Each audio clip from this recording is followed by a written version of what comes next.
এটিএমৰ SBI ATM new pin কেনেকৈ বনাব চাই লওক। প্ৰথমত কাৰ্ডটো সোমোৱাৰ লগে লগে এইটো আহিব, একো কৰিব নালাগে।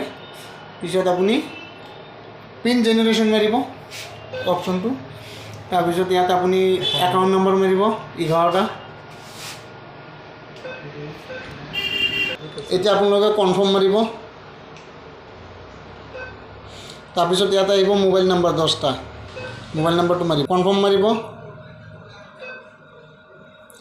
তাৰপিছত আকৌ কনফাৰ্ম মাৰিব।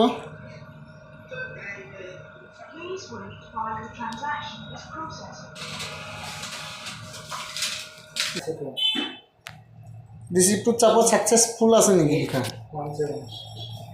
এই দেখ 28 ATMখন। ATMটো আকৌ সোমোৱাৰ লগে লগে ডিছপ্লে তেনেকুৱা আহিব। অহাৰ পিছত আপোনালোকে মাৰিব বেকিং মাৰিব, ইংলিছ যিকোনো 2টা নাম্বাৰ। তাৰপিছত ইয়াত OTP যোনটো আহিছে সেইটো মাৰিব।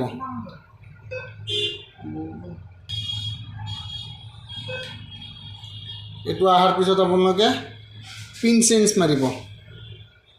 পিন চেঞ্জ ইয়াত মাৰিব please enter Euro new pin.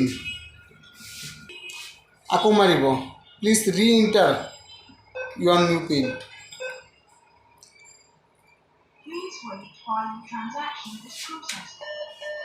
আপোনালোকৰ পিন ছাকচেছফুল হৈ গ'ল। এনেকৈ SBIৰ নিউ ATMৰ পিন বনাব। এতিয়া আমি আকৌ এবাৰ চেক কৰি লওঁ।